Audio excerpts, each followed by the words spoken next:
Guys, we are on site today in sunny, beautiful Myrtle Beach, South Carolina. We're going to talk through lot strategy, everything that you need to know about the process. How do I narrow down which lots are the right lots for me? Which lots have the highest resale potential? We're going to dive into topics like privacy, waterfront. We're going to talk about practicality, like what if you're afraid, what if you have children and you're afraid to be on the water? Well, how do you still buy a lot that's got a premium? We're going to look at Auberon Woods specifically. We're going to dive into Alder plan lots. Yes, that's how this process works. You got to pick a plan first, and then you can do lot strategy. Then you can do lot selection, because not all lots fit all plans. So in this video, we're going to unpack everything that you need to know about how to buy a new construction lot. Specifically in Auberon Woods is going to be our example, but these principles are going to apply to any new construction community. So I'm packed the video full of an exact real example that I worked through with a client interested in an Alder plan, how we arrived at her top 5 picks, but also I took a moment to go through all of the lots that you need to avoid in Auberon Woods so that you get the most resale potential when you buy this property. And that's super important if you're in the low tier home or in the higher tier homes. It's very, very important because these homes become commodities. The lot selection is the differentiator. You got to get it right at purchase. For many Americans, their home is the #1 wealth builder of their life. So please go into this with a little strategy. Now, hit that like button, hit that subscribe button. I don't want to hold us up. Let's get in and check out lot strategy for Auberon Woods, a DR Horton community in Conway, South Carolina. If you're thinking about buying a new construction home in Myrtle Beach, South Carolina, this video could completely change where and how you buy. Purchasing new construction is all about the deal, and having a solid buyer's broker could be the difference in you building wealth with many of your fellow Americans, or making a decision that costs you thousands from day one. Because not all new communities are the same. Builder incentives vary, financing options differ, some neighborhoods hold value better than others, and the amenities that actually matter to everyday homeowners can change from one community to the next. In this series, we're taking you inside new construction communities across Myrtle Beach and the Grand Strand, from coastal neighborhoods to fast-growing inland areas, so you can see how they really compare before you make a decision. We'll break down builder incentives, lot purchase and resale strategy, new construction versus resale comparables, and work through your floor plan resale potential. Not only will you see the out-of-pocket expenses to purchase the property, but you'll also get a full breakdown of your first year annual home expenses. We'll take a tour of the on-site amenities, and I'll show you local points of interest that will impact your daily life, like schools, shopping, golf, restaurants, grocery stores, medical, and even highway infrastructure. But we're not just talking about this from a desk. You'll hear directly from on-site sales agents inside each community as I interview them as your buyer's broker, paired with on-location video so you can actually see the homes, feel the neighborhood, and understand the pace and personality of each area. We'll compare communities side by side in each area so that you can see how this community stacks up against the rest of the market, and decide if you can get a better deal elsewhere or if the premium you're paying is really worth the cost. Remember, the biggest wealth builder many Americans have is their primary home. And I'll help you size up this deal to ensure that you'll be able to resell this new construction home, keeping hard-earned money for you and your loved ones. Whether you're a first-time buyer, VA and FHA buyer, growing family, upsizer, newlywed couple, second home buyer, investor looking for a stable new construction rental property, or a retiree, I'll help you find the best community that meets not only your needs, but also positions you for long-term value in resale. By the end of this video, you won't just know what's being built, you'll understand why some communities stand out, which ones fit your budget and lifestyle, and where buyers are getting the most value today so that they can make the most at resale. So whether you're relocating, upgrading, downsizing, buying your first home, or planning for the future here in Myrtle Beach, this series will give you the clarity and confidence to make a smart move. All right, guys, let's talk lot strategy for new construction in Auberon Woods. Now, lot strategy, what's it all about? Well, it's about picking the best lot that's going to give you the highest probability of the most resale value, ultimately. Now, you got to combine that with the practicality of your living circumstances, you know, how you want to live on a day-to-day basis. You know, if you have a fear of, if you have children and you have a fear of being next to the water because you don't want your kids to be that close to the water and that poses a threat for you, well, even though a waterfront lot is going to be a great lot to choose for resale value, in other words, a lot of buyers are going to want to buy a waterfront lot over a non-waterfront lot generally, but you have the day-to-day issue of my kids and I'm afraid of being that close to the water, and then it might not be practical or it might not be smart for you to purchase a waterfront lot. So maybe you have to mark off of your list the whole waterfront, you know, component of lot selection because you don't want to deal with the daily aggravation of being afraid of your kids being that close to the water. But there are other factors that you could include that can still give you a stronger resale value potential, like privacy possibly, you know, or being next to amenities, or you know, not being at the entrance of the neighborhood where all the traffic is, all the noise is. Or probably lot size. Maybe you pick a corner lot or a larger lot size with a little bit of privacy but not waterfront. So, you know, this is very specific to the person. It's also specific to the layout of the home. You know, for example, to be honest with you, and that's the first step. The first step is finding out which layout, which home plan are you interested in. Are you interested in a Hartwell plan? Are you interested in an Alder model? Are you interested in a, you know, Prestige? You know, so first you've got to figure out what kind of layout of a home that you're interested in most, that you want the most. You do have to narrow it down to that one, to only one, which is a tough choice for a lot of people. And then you have to, you know, ask, you know, basically what lots in Auberon Woods match the Alder plan. Like, for example, I was helping a client recently who wanted an Alder plan. She was interested in the Harbor Oak and the Alder. She settled on the Alder. And then our next steps are very, very simple. We got to find out which lots in Auberon Woods are suitable for an Alder plan. From there, we've got to go through the lots and choose which lots have the highest resale potential based on the most desirable components. Is it waterfront? Is there privacy? Is it a larger lot? Blah, blah, blah, blah, blah. You know, so basically it is a little bit of a process, absolutely, but you do have to narrow down a plan. Once you narrow down that plan, then we can dive into the nuts and bolts. Now, let's dive into my actual client's lot selection for Auberon Woods for an Alder plan. Now, we're going to dive into which lots, in my opinion, are the best lots, the top 5 that you should go after straight away, and then which lots are the lots that you want to avoid, that most likely have the lowest resale potential. I want you to see both so that you know what a good lot looks like and what a bad lot looks like. Now, when you're in this process, the new construction process, it's important to note a few things.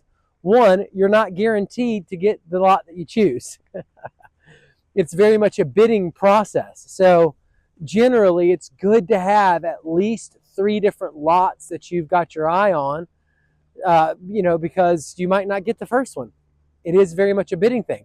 If you put an offer in for $5,000 under the ask, and another person puts an offer in at ask, the person that put the offer in at ask price is going to win and get that, you know. So the whole point is, you know, it's very, very good to at least have 3, I say 3 to 5 strong lots picked in the new construction community that you're most interested in. Now, let's dive into my top 5 picks for Auberon Woods.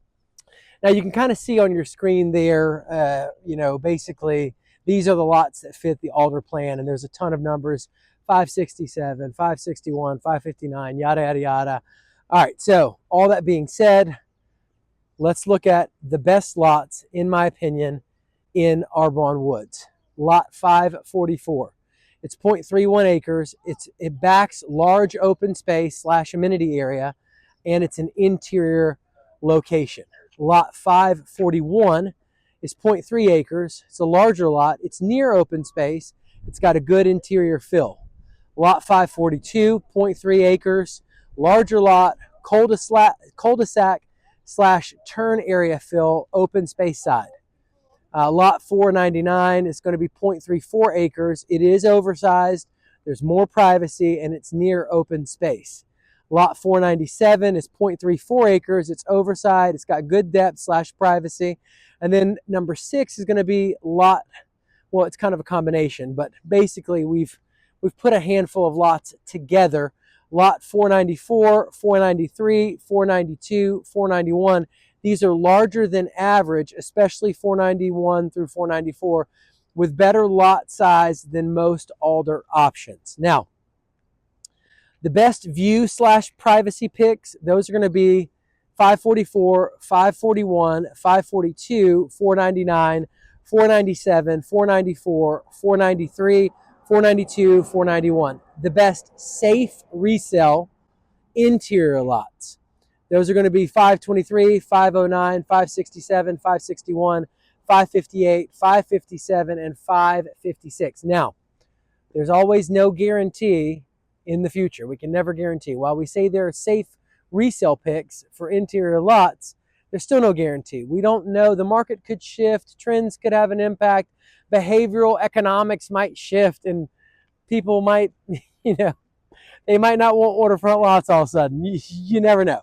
Now, crazy things can happen, guys. Like, let's say an alligator eats a dog or bites a person or something, and then all of a sudden nobody wants a waterfront lot in that community. Stuff like that goes on.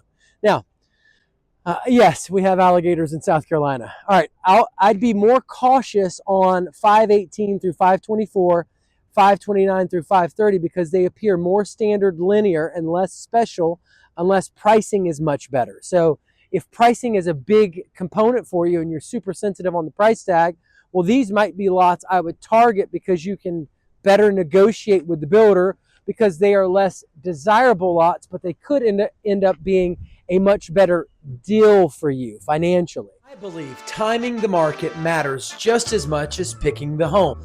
Understanding end of quarter and end of year builder pressure, knowing when to target inventory homes versus to be built opportunities, and recognizing early phase versus late phase pricing can dramatically change your outcome.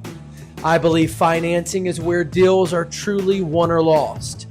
Interest rate differences, temporary versus permanent buy downs, choosing the right loan type like VA, FHA, or conventional, and knowing when to use lender credits versus builder lender incentives can impact your payment for more than the purchase price. I believe when all of these elements are aligned correctly, you're not just buying a home, you're engineering a deal that works for you on day one and positions you to win again at resale. If you're still early in the process, start by watching a few more of these community breakdowns. Then when you're ready, we'll build your strategy together. And if you want to make sure you're not overpaying, missing incentives, or choosing the wrong community, reach out. I'll help you compare the entire market and structure a deal that works for you and not the builder. Call me now at 843-360-1737 and let's map out your strategy the right way. Now, the plat notes that drainage easements must remain clear, open spaces remain open space, and public/common areas are HOA maintained. So, All that said, best overall is going to be lot 544. Now this is why it's elite. One of the largest Alder compatible lots at 13,336 square feet.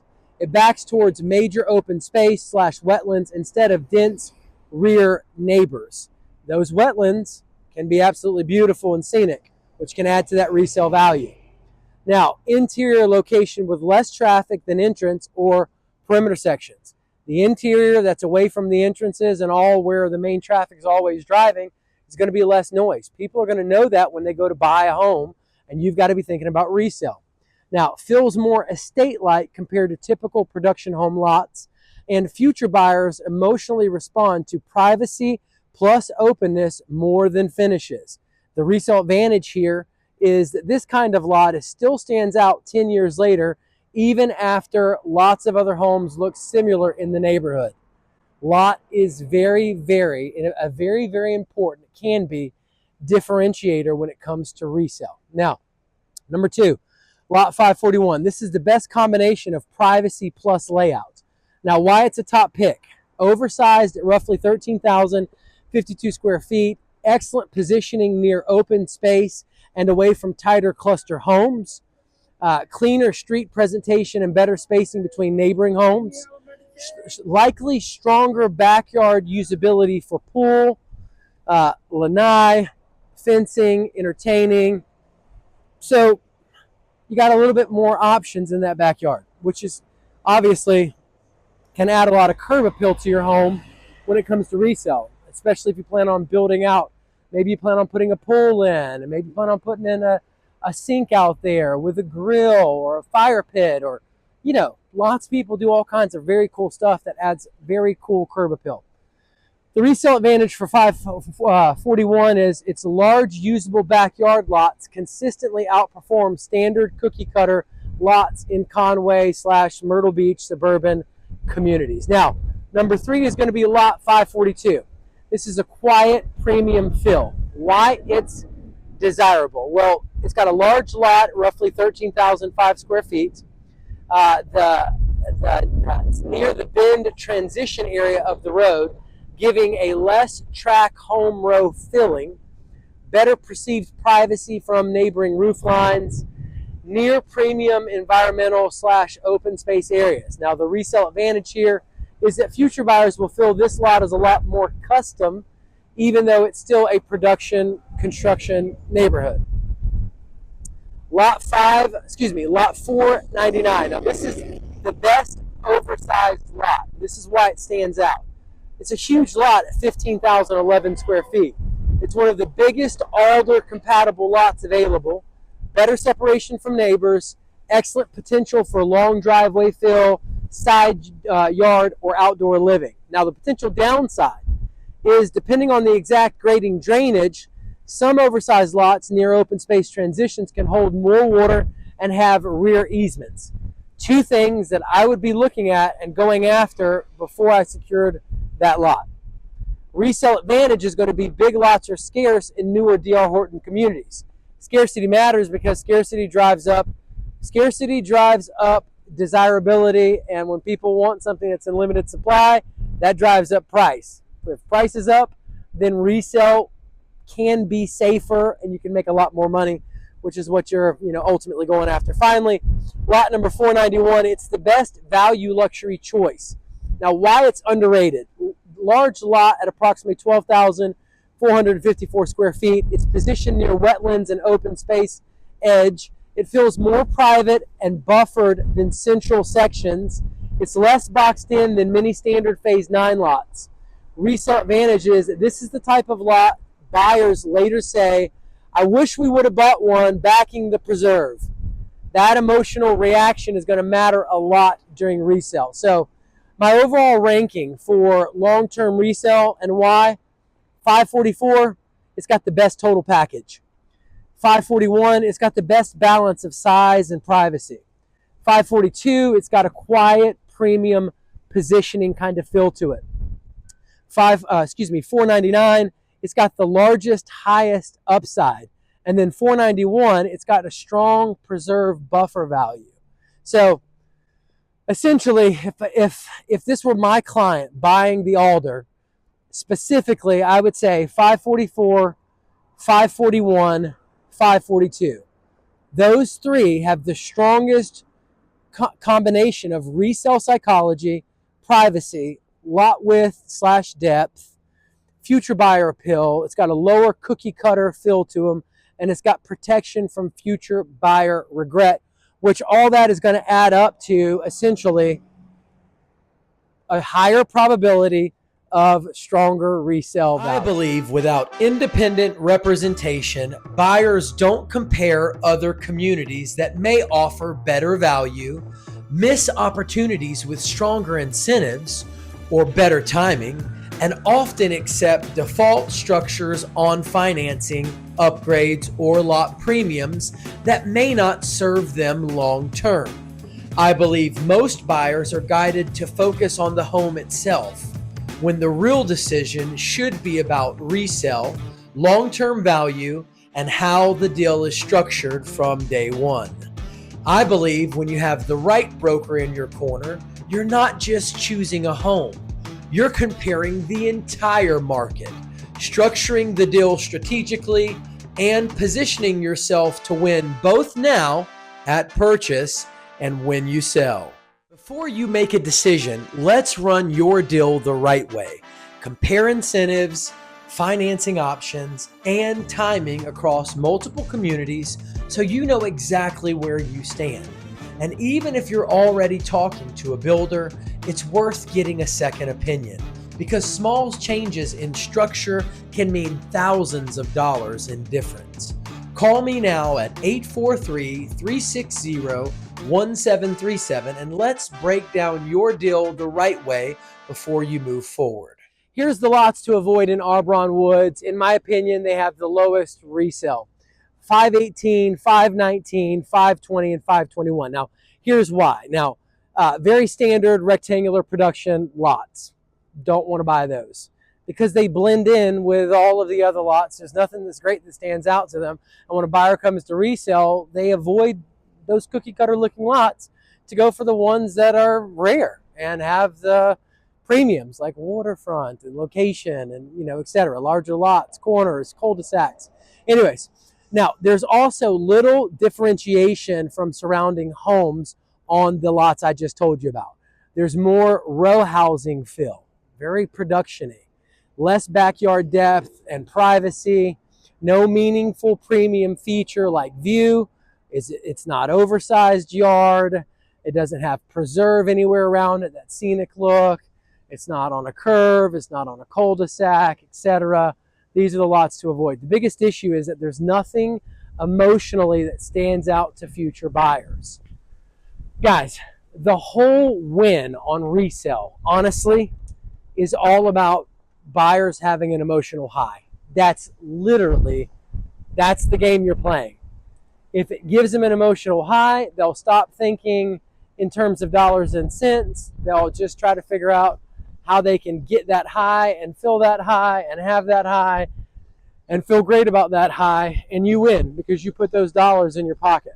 Now, lots 529 and 530, why they are not great. Similar issue, very boxed in fill, interior positioning without premium spacing. More exposure to surrounding roof lines and neighboring backyards. Likely weaker backyard privacy.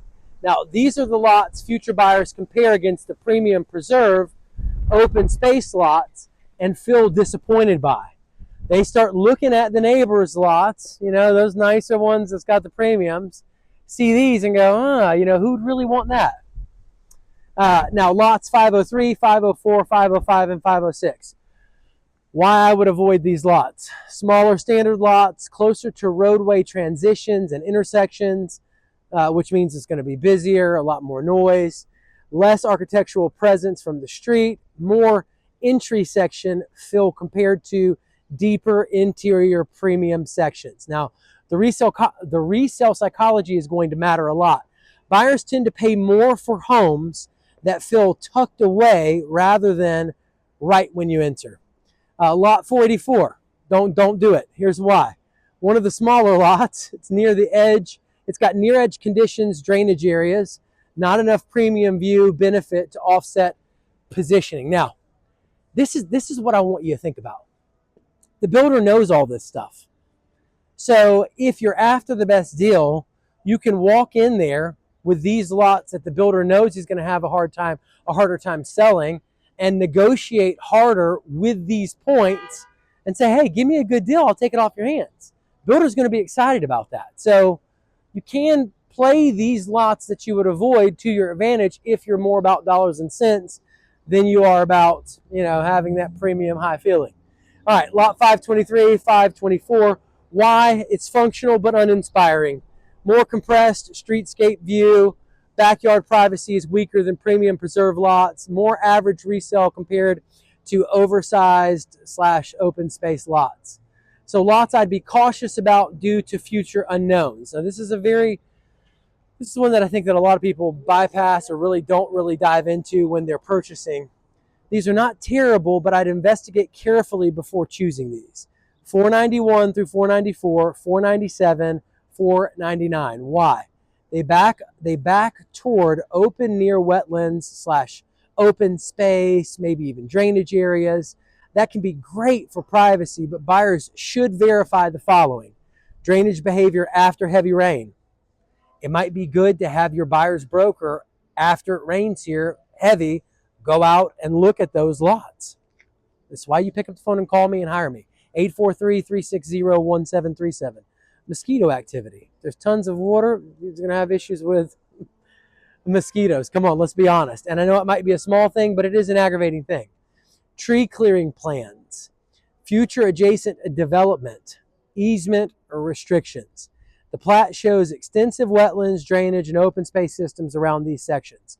Definitely would be a little bit leery of them. Definitely would do deep dive with your buyer's broker, with the representative on site, and don't just listen to the first thing they tell you. Make sure. All right, my avoid list. It's going to be 518, cookie cutter positioning. 519, weaker differentiation. 520, tight surrounding fill. 521, lower emotional appeal. 529, boxed in streetscape. 530, average interior positioning. 503, entry area fill. 504, smaller basic lot. 505, basic resale profile. 506, limited premium characteristics. And 484, smaller plus edge positioning. Now, the best resale strategy in production neighborhoods, I know you want to know this. The homes themselves become commodities over time. The lots become the differentiator. That's how you got to think about things. That's why preserve and open space, oversized yards, curved lots, deeper setbacks, fewer rear neighbors, and quiet interior sections almost always outperform standard interior lots on resale. So, I would say especially if you're going to buy a standard run-of-the-mill production home, at least get the lot strategy right, because it's a differentiator that will cause your cheaper priced home in the neighborhood to still sell, most likely at a premium, and still sell quicker than a lot of the other lots that don't have, a lot of the other, lower tiered homes, lower priced homes that aren't strategically located on the best lots.